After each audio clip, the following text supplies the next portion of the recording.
Hello viewers, welcome back to another episode today. In today's video I want to cover a manufacturer by the name of Tone. It is a company that's been around since 1938, and they are in fact Japan's first manufacturer to offer socketry items. Interesting fact there. You may have thought it might have been some other companies, such as KTC or Koken, but in fact, Tone was the first company to do so.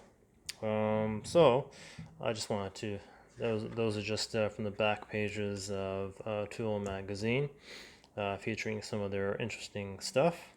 And in the center here is going to be practically all the things that I've purchased from Tone over the number of years. Some of which I have featured already in the past, like these flex crowfoot wrenches, and I got these low profile half-inch drive impact sockets. And over here, things that I've never featured. This ratchet I featured in the past, a half-inch drive and a 3/8 body ratchet, and some little trinkets over here, which I will get to shortly. But I hope to cover perhaps Tone is kind of an exemplary of what many other tool manufacturers have been doing over the past 10 years, not just Japanese, but American and European companies. So hopefully I get to convey some of that in this video. But yeah, so let's talk a little bit about the company itself. What sort of what is their bread and butter, so to speak? And they have been not necessarily an automotive, not necessarily a tool company that caters the automotive industry. Rather, far from that, they have been. Their primary focus is catering towards the bigger industries or heavy industries like, mining, heavy construction, bridge making, railroad, aerospace industry, big plants, supplying. I guess in general it'll be larger tools to cope with big fasteners, and they are well known. In fact, in Japan, and I think I might have read that maybe even number one share for their shear wrenches to drive TC bolts. I actually didn't know what TC bolts were until recently, when I was looking into their shear wrenches, which they have been making for a number of years. But we got the more conventional preset torque wrenches, torque multipliers, various tools that are meant for those industries dealing with large fasteners. But they also have interesting things such as their stainless steel tool series, which they introduced like in the 1990s. So those are all stainless steel, including the box. They even have titanium tools. Not very many. They got torque testers, indicators. This was something that they started offering, I think it was in the early 2000s, preset torque wrenches. They got tool kits like this, which is perfect for dealing with JIS stuff. And over on this side is something that they started featuring in all of their impact socketry starting in 2010. So when we when we think of impact socketry, we think of the black oxide, manganese, phosphate finish stuff. The black finish is always impact stuff. But they decided to change it up a little bit and decided to go with this surface finish, which kind of mimics a chrome plated hand sockets.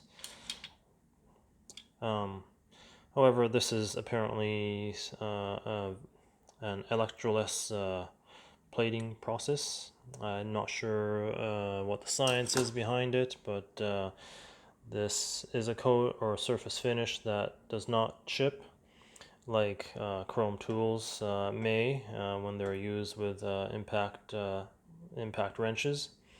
And let's just take a look at the 21 mil, which is has seen the most use on an impact wrench. And yeah, I can say that whatever surface finishing that they've applied into their impact socketry, there's no flaking.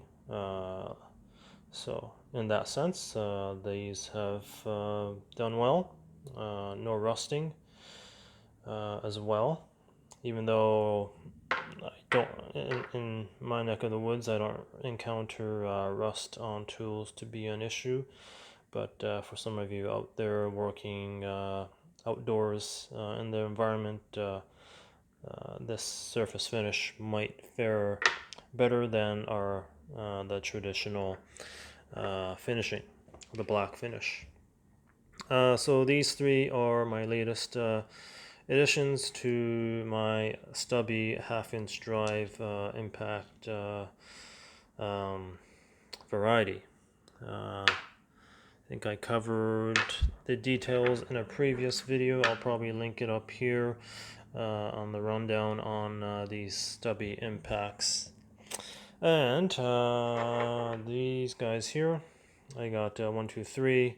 These are flex crowfoot flare nut crow's foot sockets, and they are 3/8 drive. I can't remember what size they go up to in a 3/8 drive, but even in 22 you get in a 3/8 drive, which is nice. So let's move on to this one. This is another one that I featured in the past, and I will talk a little bit more about this one in a bit. Some little trinkets here. This one I also featured pretty recently as well. If you watched that video, you may have already realized, yes, I ground this down earlier this week to make it compatible with our North American chucks. And I got this one here. This one is one of my earliest purchases of Tone tools. As you can see, we got it's a 16, 17, 18, 19. So Gear Wrench likes to call this a quad box, but that is an Apex Tools thing. I don't know what we shall call these, but this is their RMW series ratcheting wrenches with has a date code of 09 August. So they got a selector lever just on the one side. Okay. So this has been handy at times, having these sizes. Working on European stuff, I use the 16, 18. And obviously if you work on Japanese stuff or work on both, imports, domestics, then this covers those 4 sizes that you will see very often. And the center here, I got, these are some of my older ones as well. Well, not necessarily highly used stuff. These reside in the home garage. These are 12-point half-inch drive hand sockets of various manufacturing dates, 09, 06, 08, 2007, 2019. Yeah, I've purchased these over the number of years, but that just sort of illustrates the product finish over the number of years. Hasn't changed very much. It's just some small details might be a little different in terms of some of these have been used. Yeah, they're pretty standard stuff. Nothing really shines and screams at you as being high quality or feature packed. This rail here is actually the very first Tone stuff that I purchased. I have a number of rails in different lengths, in different drive sizes. This is in 1/2 inch drive, and kind of interesting. I don't think you've seen rails like this from any other manufacturer. It is all stainless steel, so this kind of goes together with their stainless steel tool series. This one actually has a date stamp of 2000. Yeah, I've got a bunch of these. If you're probably just laughing at this, thinking who uses rails like this nowadays. Yeah, I can't. Yeah, I do agree with you. There's probably not very many of us, at least you guys who might be interested in looking at buying new socket holders, rails. Yeah, you'd be kind of hard pressed to find rails like this nowadays. They've become a lot more fancier. But one of the things I want to show you guys about what's this feature? It's actually for that's a safety pin. All the sockets came with these. The rubber ring holds the pin in place, and I guess in some industries you got to use this. Maybe not industry specific, but rather company policy. So the pin, basically, it doesn't matter what orientation, you can retain the pin and still use hold it on the socket holder, and it doesn't matter what the orientation of pin is. You got both ways. Yeah, so that is the feature. Stainless, and it also is compatible with the impact sockets with a pin built into it. Yeah, there's not much more to that. Let's see. This one, I think I already talked about this, right? Yeah, I ground this down. It's a 1/2 inch drive wobble. 2015, marked Japan.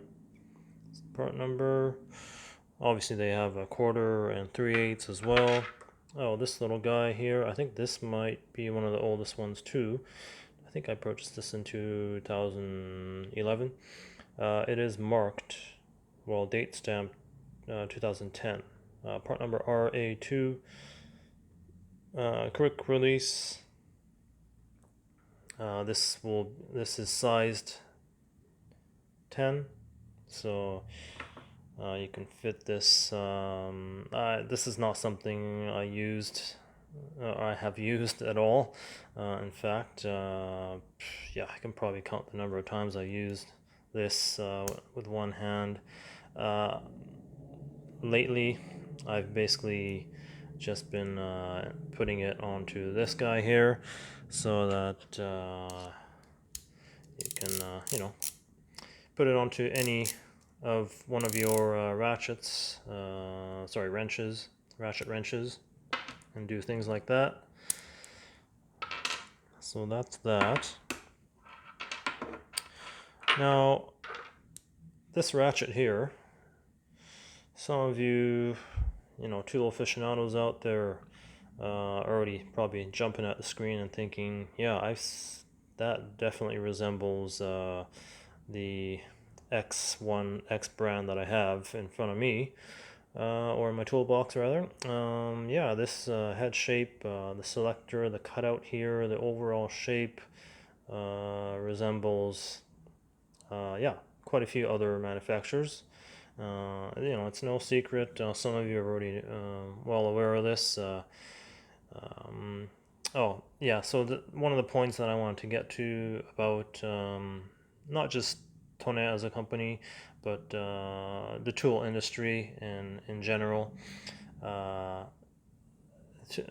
they're not specialized in any one thing. When I say thing, it's they're not specialized in, wrenches or screwdriver making or torque wrench. They're not specialists in any one area.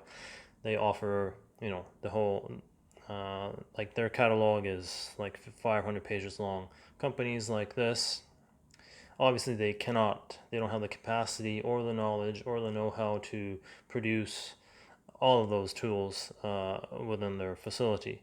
Um, so what I'm trying to get to is, in recent years, Tone has been heavily,